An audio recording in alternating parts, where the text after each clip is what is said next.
découvrir et libérer ton don pour impacter le monde. Aujourd'hui, notre objectif est de comprendre le principe de l'auto-manifestation. Note cela. Auto-manifestation. Les gens ne te cherchent pas toi, ils cherchent ce que tu portes. Et si tu ne manifestes pas ce que tu portes, le monde t'ignorera. Le simple fait d'exister ne garantit pas le succès. Être sur cette planète ne signifie pas que les gens vont te remarquer. Tu peux vivre toute une vie sans jamais être remarqué par l'humanité. On peut t'enterrer dans un cimetière et personne ne saurait que tu as existé, sauf par une pierre tombale. La raison, c'est que la plupart des humains vivent sur la Terre sans jamais se manifester. Voilà pourquoi le but le plus important de ta vie devrait être l'auto-manifestation. Je veux expliquer ce que j'entends par là à travers quelques principes. Quel est le plus grand besoin humain? Je vais t'en donner 8. Ce sont ces besoins qui motivent chaque être humain. Le premier besoin humain est le sentiment de but. Chaque être humain a besoin de sentir qu'il est né pour une raison. Le deuxième besoin est le sentiment de valeur. Nous voulons tous nous sentir précieux. Nous sommes prêts à faire n'importe quoi pour cela, parfois même des choses insensées. Mais nous voulons nous sentir importants. Cela nous amène au troisième besoin. Chaque être humain veut ressentir un sentiment de signification. Personne dans cette salle, ni parmi les millions de téléspectateurs, ne peut nier qu'il veut se sentir important. C'est pourquoi certains s'habillent de manière étrange, d'autres se coupent les cheveux de façon bizarre ou se les teignent en couleurs inhabituelles. Tu te demandes pourquoi? La motivation est profonde. Elle est liée à ses besoins. Et ce ne sont pas des désirs. Ce sont de véritables besoins. Le quatrième besoin humain est le besoin de se sentir important. Être ignoré blesse profondément. Tous ici, vous avez ressenti un jour la douleur d'être ignoré. Tu es dans une pièce, les gens passent devant toi sans te voir. Comment te sens-tu? Quelqu'un que tu connais te croise mais ne te parle pas. Comment te sens-tu? Être écarté alors que tout le monde est choisi sauf toi, cela plonge dans une profonde tristesse. Parce que nous voulons nous sentir importants. Le cinquième besoin humain est le besoin de sens. Nous voulons croire que notre vie a un sens, que nous ne sommes pas simplement ici pour manger, respirer et disparaître dans le néant. Nous voulons croire que notre existence a un contexte, que nous sommes nés et envoyés sur cette planète pour accomplir quelque chose et qu'il y a une vie après cela. Chaque être humain cherche ce sens. Nous essayons de le trouver dans la religion, le yoga, la méditation, la science, l'exploration spatiale. Pourquoi allons-nous sur les autres planètes? Pour savoir si nous sommes seuls. Y a-t-il un sens à toute cette folie qu'on appelle l'univers? Le sixième besoin est celui de l'accomplissement. Nous voulons payer nos dettes, posséder une voiture, terminer un projet. Nous voulons ressentir que nous avons accompli quelque chose. Nous aimons terminer les choses, être fiers de nous-mêmes. C'est un besoin fondamental. Le septième besoin est celui de puissance personnelle. Tout être humain poursuit le pouvoir. Et cela m'a surpris de découvrir que nous le faisons tous, moi inclus. Nous avons besoin de nous sentir puissants. Qu'est-ce que le pouvoir? Note ceci. Le pouvoir est la capacité de contrôler ses circonstances. Chaque être humain veut sentir qu'il peut contrôler ses circonstances. C'est pourquoi nous nous sentons déprimés lorsque nous sommes dépassés. Quand le médecin t'annonce une maladie incurable, comment te sens-tu? Tu perds le pouvoir sur ton corps. Quand on te dit que ton enfant est anormal, comment te sens-tu? Impuissant. Quand on ferme ton entreprise et que tu perds ton emploi, tu perds le contrôle. Quand quelqu'un s'introduit chez toi, détruit tout, tu te sens violé, impuissant, car tu n'avais aucun contrôle. Ce désir de pouvoir est profondément humain. Enfin, le huitième besoin est celui de réussir. Quelle que soit ta définition du succès, nous voulons tous ressentir que nous avons réussi. Nous détestons échouer. J'ai parlé récemment à une jeune femme en Afrique du Sud. Elle m'a dit que son patron, directeur général d'un grand hôtel, traversait des difficultés. Cet homme, que je connais depuis des années, avait lu mes livres, rencontré Dieu et était devenu comme un disciple. Il dirigeait cet immense hôtel avec beaucoup de succès. Mais un jour, il m'a confié, mon mariage s'effondre. Nous avons parlé pendant 2 heures, puis il m'a accompagné jusqu'à ma chambre. Là encore, il a voulu rester avec moi et nous avons discuté 1 heure de plus. J'ai prié avec lui Je lui ai donné quelques conseils. Puis, au moment de partir, cet homme en costume élégant avec une belle cravate, un homme puissant, s'est retourné, m'a serré dans ses bras et a pleuré comme un enfant. Je l'ai simplement tenu, et il m'a dit « Tu es comme un père pour moi. Je n'ai pas de père à qui parler de cette douleur. » Je lui ai répondu « Alors tu es mon fils. Vas-y, pleure. » Et il a pleuré dans mes bras comme un enfant. Tu sais ce qu'il disait à travers ses larmes? J'ai échoué. Quand ton mariage s'écroule, c'est ainsi que tu te sens. Personne ne veut échouer. Ce besoin de réussir, de réaliser ce qu'on s'est fixé, est un besoin humain profond. Ne pas atteindre son objectif donne un sentiment d'échec. Ces besoins sont fondamentaux, et ils nous mènent à ce que j'appelle les grandes questions humaines. Qui suis-je? D'où viens-je? Pourquoi suis-je ici? Que puis-je faire? Où vais-je? Ces questions hantent chaque être humain. Toi-même, en m'écoutant maintenant, tu luttes avec elles dans ton cœur. Que tu vives dans un gratte-ciel ou sous un pont, elles restent les mêmes. Qui suis-je? La plupart d'entre nous peinent à répondre à cette question, car elle est effrayante. Je ne te demande pas ce que tu fais. Beaucoup répondent « Je suis médecin ». Non, ça c'est ton métier. Je suis infirmière. Non, ça c'est ta profession. Mais qui es-tu? Pour répondre, il faut utiliser deux mots « je suis », puis remplir le vide. Personne n'a autant utilisé ces deux mots que Jésus-Christ. Et c'est un bon signe, car cela signifie qu'il savait qui il était.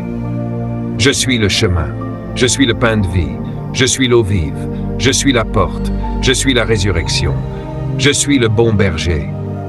Il savait qui il était. Il n'a pas dit « je fais le berger ».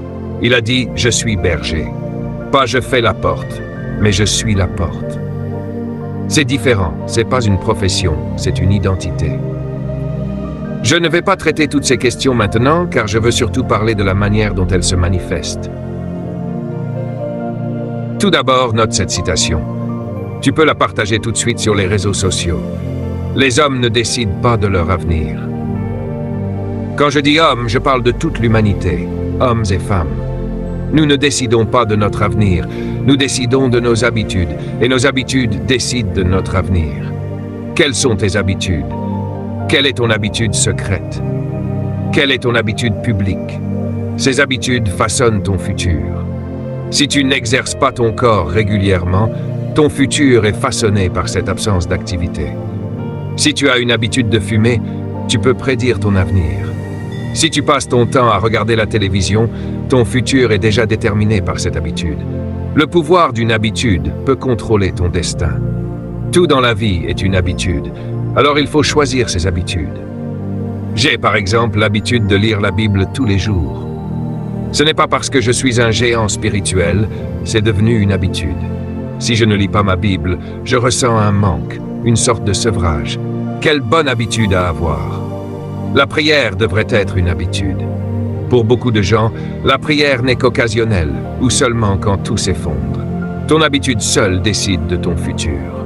Note ceci, le mécontentement est la graine du changement. La seule façon de rompre une habitude est de devenir mécontent d'elle. Autrement dit, tu ne changeras jamais ce que tu tolères. Combien de fois as-tu dit « il faut que je change ça » et tu continues quand même?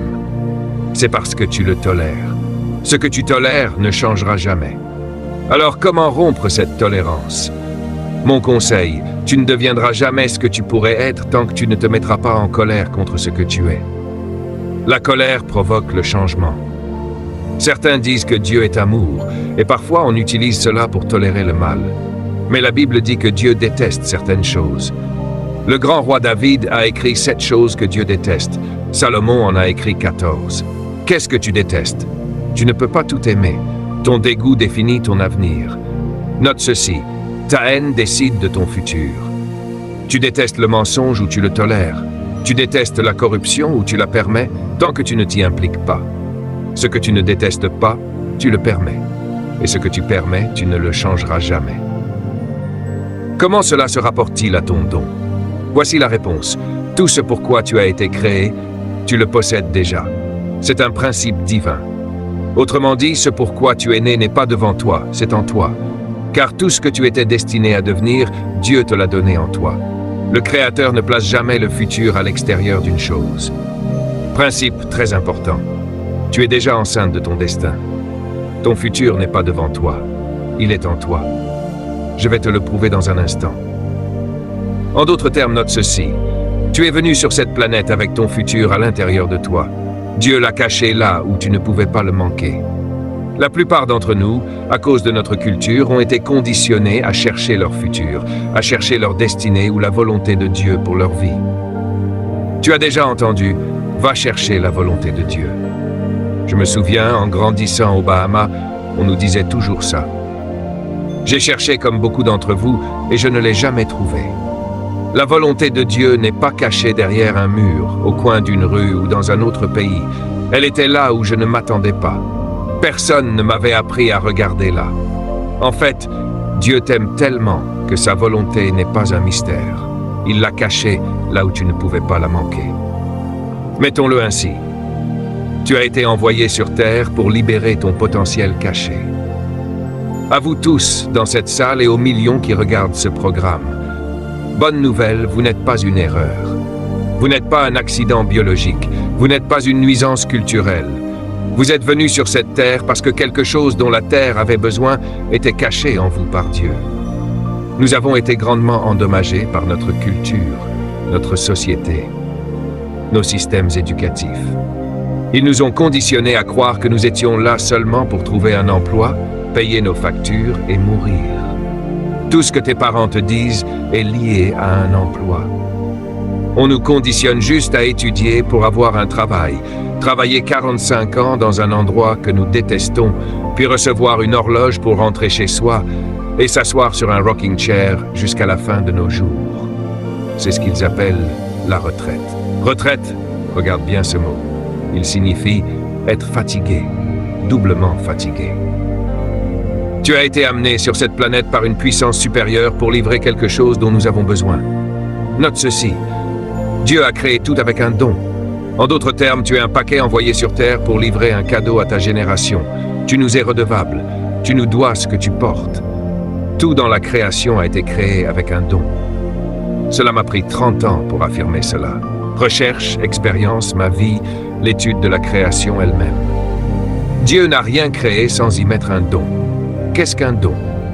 Je vais te le définir. Un don est la capacité inhérente à remplir une fonction qui répond à un besoin dans la création. Chaque mot est important ici. Inhérent signifie que personne ne peut te le donner. Tu es né avec. Un don est une capacité inhérente mise dans quelque chose pour remplir une fonction. Le don que tu portes sert à répondre aux besoins de quelque chose d'autre dans la création. C'est très important. Tu n'es pas venu sur Terre pour toi-même et ce que tu portes n'est pas pour toi. Tout le monde a un don. Note ceci, un don ne peut jamais s'apprendre, il ne peut qu'être affiné. C'est pourquoi tu peux obtenir un doctorat et rester pauvre. L'éducation n'est pas un don.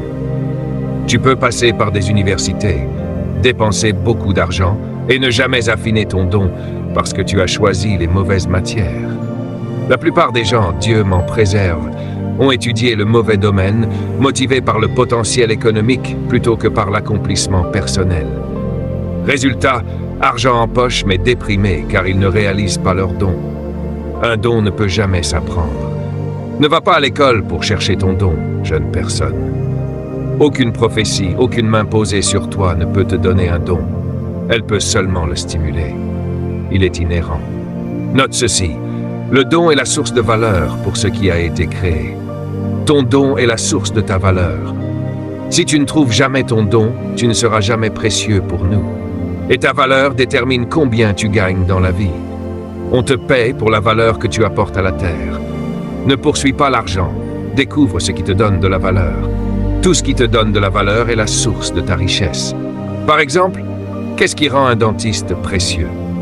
Quand tu as mal à une dent, à qui penses-tu? Pas à ton conjoint, ni au chien, ni à ton patron. Tu penses au dentiste. Pourquoi? Parce que le dentiste a affiné un don qui le rend précieux. Sa valeur est telle que tu vas jusqu'à lui, payer pour ses services, te laisser examiner. Sa valeur est si forte qu'elle te fait céder, non seulement ton argent, mais ton corps. Tes parents ne t'ont jamais enseigné cela, et c'est pourquoi beaucoup ont du mal à payer leurs factures et à avancer dans la vie. Ton don est la source de ta valeur. Je dois avouer qu'enfant, en grandissant, j'ai grandi avec Michael Jackson. Certains d'entre vous le connaissent. Michael était tout petit, à peine 1 mètre, et nous regardions ce petit garçon à la télévision. Certains d'entre vous ont l'air si pieux, mais vous vous souvenez de ce petit gars. Il portait des pantalons pattes d'éléphant rouges, une chemise jaune, un chapeau rose et un afro, avec une écharpe qui traînait par terre. Ce petit garçon prenait ce micro et captivait des millions de personnes. Il n'a jamais appris cela, il était né avec. Une fois, on lui a demandé lors d'une interview « Aimes-tu la musique ?» Et il a répondu « Je suis la musique ». Note bien ces 2 mots, « Je suis ». D'où venait toute sa richesse? De son don. Les gens payaient pour voir son don. Il venait des Bahamas jusqu'à Los Angeles pour le voir sur scène, et il payait beaucoup d'argent. Tu deviens tellement précieux que l'argent vient à toi. Si tu ne trouves pas ton don, je te garantis que tu mourras pauvre et sans rien. Cette session est probablement l'une des plus importantes de ta vie, car beaucoup sont encore bloqués à chercher un emploi. Le bon côté des dons, c'est que tu n'as pas besoin de les chercher. Je crois que la plus grande malédiction qui ait jamais frappé l'humanité, c'est ce qu'on appelle l'emploi. Pardonne-moi, mais c'est ce que je crois. L'emploi détruit ton don. Il t'empêche même d'y penser. Si tu observes, toutes nos cultures sont bâties sur l'emploi. À l'école primaire, le professeur ne te demande jamais quel est ton don. Au lycée, on ne te demande pas ton don, on te demande dans quelle carrière tu veux aller. Ta carrière n'est pas ton don. Tu choisis souvent une carrière pour la prospérité et te voilà bien éduqué, formé, mais stressé à essayer de payer tes factures. Ton don est ta source de valeur. Note ceci, le but détermine ton don. Voilà une phrase très importante. Le but détermine ton don. En fait, il y a quelque chose de plus important que ton don. C'est ton but. Mais ton but produit le don. Si tu trouves le but d'une chose, tu découvriras aussi son don. Si tu ne connais pas encore ton but, je te garantis que tu ne connais pas ton don. Un peu plus profondément, le pouvoir de ton don est immense. Il est si puissant que Proverbe 18-19 dit « Le don d'un homme lui ouvre un chemin dans le monde et le fait paraître devant de grands rois. » Le don d'un homme est si puissant qu'il ouvre une place pour lui dans le système, même là où le monde essaie de te bloquer. Même quelqu'un qui te déteste viendra chercher ton don. Je te donne un exemple. Tu dis être chrétien et tu as un problème médical, une maladie, une tumeur, et le seul professionnel capable de t'aider est musulman. Tu es prêt pour une intervention chirurgicale. Tu as besoin d'un don, pas de prière ou de verset. Tu pourrais refuser un musulman et subir un problème grave. Voici mon point. Quand il s'agit de répondre à un besoin, le don est plus important que la personne. Tu donnes de l'argent à ce chirurgien parce que son don fait la différence, même s'il ne partage pas tes croyances. Chaque jour, on te paie pour ton don, même si on n'aime pas la personne. Le don est si puissant que même tes ennemis viendront te payer pour l'obtenir. Note ceci, le don de la graine est dans l'arbre. Chaque graine porte un don. Un noyau de mangue porte un don, un arbre. Le don de l'arbre, c'est son fruit. Note, les arbres ne mangent jamais leurs propres fruits. Ton don n'est pas pour toi, il est pour combler les besoins des autres. Pourquoi sauter la clôture pour un manguier chargé de fruits? Parce qu'un don est si puissant qu'il te pousse à enfreindre des règles pour l'obtenir. Tu vas après le fruit, pas pour l'écorce, les feuilles ou les branches. Les gens ne sont pas attirés par toi, mais par ton don. Si tu manifestes, affines et mûris ton don, ils passeront outre leur fierté. Exemple personnel. Mon fils Eduardo possède un spa. Je ne peux pas masser mon propre dos correctement, alors je vais le voir, je m'allonge et il fait son travail. Son don est dans ses mains et son don le rend riche. Certains gagnent 5 ou 17 $ de l'heure, lui gagne 160 $ de l'heure, juste avec ses mains. Note ceci, le don des feuilles de l'arbre, c'est l'oxygène. Tout a un don. La graine devient arbre, l'arbre produit le fruit et les feuilles donnent l'oxygène. Dieu n'a rien créé sans don. Sans les feuilles, nous mourrions. Ton don est ton obligation. Quand les gens découvrent ton don et en profitent, ils prendront soin de toi, comme on prend soin d'un arbre productif. Ils te fertiliseront, t'arroseront, te tailleront pour que tu continues à produire. Si tu donnes ton don et que tu le fais efficacement pour ta génération, ils financeront ton maintien. Imagine, des gens obligés de te garder en vie parce que tu donnes la vie. Note ceci, c'est très important. Le don de l'oiseau, c'est de voler. Remarquez que les garçons n'envoient pas les oiseaux à l'école de vol, n'est-ce pas? Pourquoi? Parce que le don est inhérent. L'oiseau naît avec le vol. Le don du poisson, c'est la capacité de nager. Nager est inhérente aux poissons. Les poissons ne prennent jamais de cours de natation. Va voir l'océan. Tu ne verras jamais une salle de classe de poissons. Ils nagent en banc, mais ils ne vont pas à l'école pour nager. Applaudissez. Quel que soit ton don, tu es né avec. Peut-être que cette session est là dans ta vie pour te rappeler cela au milieu de l'année, parce que tu es à bout, frustré, tu as l'impression de ne pas avancer, peut-être fatigué de la vie. Certains d'entre vous peuvent même penser au divorce, à se débarrasser de la vie ou au suicide. Et Dieu te dit, attends, tu es chargé. Ne nous prive pas de ce que tu es. Le don du soleil. Le soleil a un don. Il émet des rayons ultraviolets violents. Sans soleil, nous serions tous morts. Le soleil fournit ses rayons aux feuilles des arbres. Les arbres produisent de la chlorophylle qui donne l'oxygène et nous maintient en vie. Pas de soleil, pas d'humain. Le soleil est un don, et il a un don. Parlons maintenant de Jésus. Jésus-Christ est venu sur terre avec un don. Il a dit, le Fils de l'homme n'est pas venu pour être servi. C'est une phrase importante. Il n'est pas venu pour que nous le servions, mais pour se servir lui-même comme rançon pour l'humanité. Il est venu pour donner le salut et la rédemption à l'humanité. Ton don, c'est qui tu es. Jésus est venu pour livrer son don, le don du salut pour ceux qui croient. Si tu ne manges pas du fruit de l'arbre de Jésus-Christ, tu ne recevras pas les nutriments de la vie éternelle. Son fruit est le seul qui apporte la vie éternelle. Peu importe si tu suis Bouddha et mémorises ses enseignements, si tu suis Krishna, Muhammad ou d'autres maîtres spirituels. Seul Jésus-Christ a les nutriments pour la vie éternelle. Il a dit, « Venez à moi et je vous donnerai la vie éternelle. » Tu peux manger d'autres fruits, mais si tu veux vivre pour toujours, c'est lui qu'il faut suivre. La Genèse 1 dit que Dieu a créé la terre pour produire de l'herbe et des plantes qui donnent des graines selon leur espèce. Chaque arbre qui donne des fruits porte en lui la graine de lui-même. Principe très important. La graine de chaque chose est en elle-même. Quand Dieu t'a créé, il t'a emballé avec tout ce que tu étais supposé devenir à l'intérieur de toi. C'est ton don. 1 Corinthiens 9 dit, « Celui qui fournit la semence. » Dieu ne te donne jamais seulement un arbre, il te donne quelque chose avec quelque chose dedans.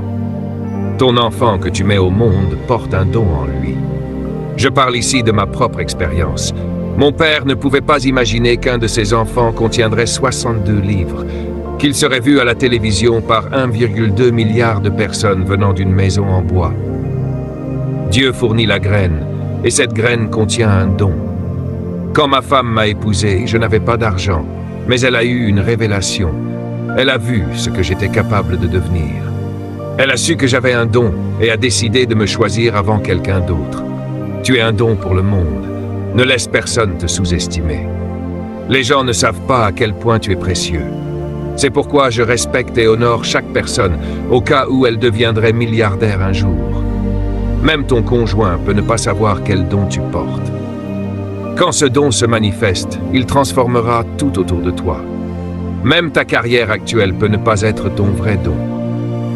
Dieu peut t'envoyer ce message pour te dire qu'il est temps de transformer ta carrière en ta vraie vocation. Ne fréquente pas des personnes stériles qui ne portent rien en elles. Tu es appelé à porter et à manifester ton don.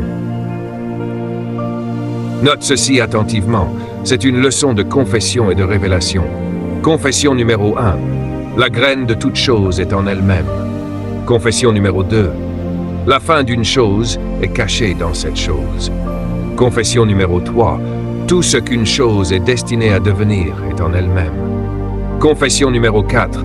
Dieu a placé l'avenir de chaque chose en elle-même. Confession numéro 5. Tout ce que tu es né pour devenir est enfermé en toi. Frotte ton ventre et dis à ton voisin, « Je suis chargé, je porte un don pour toi. » Ne laisse personne te définir par une étiquette. Toute étiquette est temporaire. Tu n'es pas seulement un manager, tu peux posséder un magasin. Gérer n'est qu'un apprentissage du système. Dans 2 Corinthiens 4:7, il est écrit que nous portons un trésor dans des vases de terre. Ton corps est le vase. Cela signifie que ce pouvoir extraordinaire vient de Dieu et non de nous. Ce que tu portes à l'intérieur doit se manifester. Même si tu es pressé, perplexe ou en difficulté, ton don reste intact. Ton don traverse les drogues, les grossesses adolescentes, les divorces, la perte d'entreprise, les licenciements. Mais il est toujours là. Personne ne peut te le retirer. Il est comprimé, mais encore vivant et prêt à se manifester. Jésus est venu sur terre non pas pour toi personnellement, mais pour sauver le don que tu portes. Tu es l'œuvre de Dieu, créée en Jésus-Christ pour accomplir les bonnes œuvres préparées avant la fondation du monde. Par conséquent, tu ne mourras pas avant que ton don ne se manifeste. Maintenant, comment trouver ton don? 1. Le succès est l'accomplissement de ton but, mais ton but est déterminé par ton don. Le don remplit le but. Par exemple, un oiseau est fait pour voler, mais il ne réalise son but que lorsqu'il vole. Un poisson est fait pour nager, mais son but est atteint seulement lorsqu'il nage. 2. Ton don n'est jamais pour toi. Il se réalise en servant les autres. Une mangue sur un arbre ne sert pas à l'arbre, elle nourrit les autres. De même, ton don est fait pour apporter quelque chose à ton entourage, à ta génération. 3. Le désir révèle ton don. Dans Psaume 37:4, Dieu dit « Fais de l'Éternel tes délices, et il te donnera ce que ton cœur désire. » Tes désirs profonds, ceux pour lesquels tu es prêt à tout sacrifier, sont les indications de ton don. Ce que tu désires le plus depuis toujours, Dieu l'a mis en toi. Dieu travaille à tes côtés pour s'assurer que tu réalises ton potentiel. Il veille à ce que tu puisses voler, c'est-à-dire accomplir ton but. Et il chassera quiconque tente de t'empêcher de manifester ce que tu es né pour être. Dis à ton voisin, ne touche pas à mon but. Ton chemin, tes désirs et ton don sont protégés. Ils sont là pour se manifester, et rien ni personne ne peut les arrêter. Dieu protège ton but et ton don. Si quelqu'un tente de t'empêcher de manifester ton don, Dieu le réprimande pour toi. Comme il est écrit dans Psaume 138:8, « L'Éternel accomplira son dessein pour moi. Ton amour au Seigneur dure à toujours. N'abandonne pas l'œuvre que tu as faite. » Cette semaine, Dieu est obligé de te soutenir pour que tu réussisses. Pour accomplir ton don, tu dois rester attaché à ta source, comme le poisson a besoin d'eau, la graine a besoin de terre, les plantes ont besoin de sol, les oiseaux ont besoin d'air. Toi aussi, tu as besoin de Dieu. Si tu ne le connais pas personnellement, c'est le moment de te donner à Jésus afin de pouvoir manifester ton potentiel sur terre. 10 clés pour libérer ton don et ton but. 1. Connaître ton destin. Comprends pourquoi tu es né et ce que tu es destiné à accomplir. 2. Avoir une vision de ton don. Vois le produit fini, comme voir la mangue dans la graine. 3. Croire en ta capacité. Tu as le potentiel de réaliser ton don. 4. Vivre selon les principes qui protègent ton don. Applique les lois et principes qui soutiennent ton don. 5. Établir un plan d'action. Savoir comment progresser vers ton don. 6. Avoir les bonnes personnes autour de toi. Évite les tueurs de dons qui veulent que tu échoues. 7. Persister sous la pression. La pression teste la réalité et la force de ton don. 8. Persévérer malgré l'opposition. Continue malgré les obstacles, les échecs ou les critiques. 9. Prier chaque jour pour ton don. Demande à Dieu de te guider, de le raffiner et de le manifester. 10. Servir ton don au monde. Donne-le, offre-le, même gratuitement. En le donnant, il se révèle et attire les bonnes opportunités. Règles pratiques pour le développement du don. Nourris ton don avec les bonnes ressources. Lecture, enseignement, environnement positif. Donne du temps à ton don. Un fruit ne pousse pas en un jour. Sers ton don avant de chercher à en tirer profit. L'expérience et l'exposition précèdent la rémunération. Sécurise la prochaine génération. Forme et mentore les autres pour qu'ils surpassent ce que tu accomplis. Ton don doit produire plus de dons, comme une graine qui donne un arbre et des fruits avec des graines. En résumé, ton don est une responsabilité, un héritage et un moteur de transformation. Le cultiver, le partager et le protéger est la clé de ton succès et de ton impact sur le monde.